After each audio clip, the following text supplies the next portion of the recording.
ওয়াকফকে এবং সংখ্যালঘুকে ধ্বংস করছে সেটা এই সরকার, তৃণমূল সরকার। সে কি বলবো, ও ধর্মীয় বিভাজন তো মমতা ব্যানার্জি ছাড়া বা ওর চাকরি ছাড়া কেউ করে না।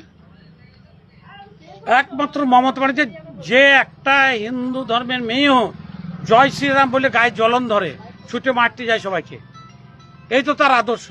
আর বিজেপির আদর্শ হচ্ছে, দেখুন মহারাষ্ট্র বিজেপি জিতেছে, আপনার এখন গুজরাটে বোধহয় হাজারে হাজারে মুসলিম ওই কাপড় কারখানায় কাজ করে, কোনো তো অশান্তি নাই। এখন এগুলো একটা মমতা ব্যানার্জির প্রচার, মানুষকে ভয় দেখানো।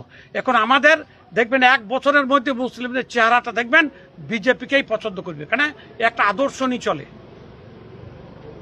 ভারতবর্ষ মেজরিটি পার্সেন্ট হিন্দু, তাহলে তাদের একটা এ থাকবে না। আর যেখানে কোনো মুসলিম বলতে পারবে যে তার জন্য এই যে আমাদের মোদিজি সবকা সাথ, সবকা বিকাশ, সবকা বিশ্বাস, এই যে স্লোগান, এই স্লোগানে এতগুলা যে প্রকল্প দেওয়া আছে, কোন প্রকল্পটা বলা আছে মুসলিমকে, খ্রিস্টানকে, একে ওকে দেওয়া হবে না, শুধু হিন্দুদের পায়? রেশন কি হিন্দু ছাড়া মুসলিম পায় না?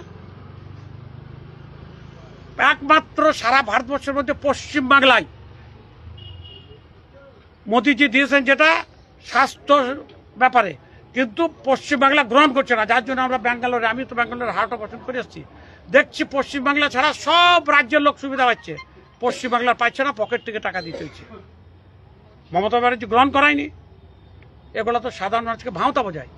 সংখ্যালঘুর টাকা সবচেয়ে নষ্ট করে থাকে মমতা ব্যানার্জি। ওই যে কিষাণ মান্ডি, আজকে গাঁজার আড্ডাখানা, কি কাজ হয়েছে? সংখ্যালঘুর টাকায় সংখ্যালঘুকে পিছিয়ে দিয়েছে, সংখ্যালঘুর কাজে মানে গায়ে তকমা দিয়ে দিয়েছে, গুন্ডা, এরা লুটেরা, এরা ডাকাত, এরা তোলাবাজ, এটা দিয়েছে মমতা ব্যানার্জি, এই সার্টিফিকেটগুলো দিয়েছে। বিজেপি এলে তো শ্রমিক ভট্টাচার্য তো বারবার বলেন, আমি মুসলিমদের হাতে কলম ধরাবো। কলম ধরাবো মানেটা বুঝে যান, ব্যাখ্যা করুন। মুসলিমদেরকে শিক্ষিত সমাজে পরিণত করবে, এইটা হলো শ্রমিক ভট্টাচার্যের এবং মোদিজির নির্দেশ।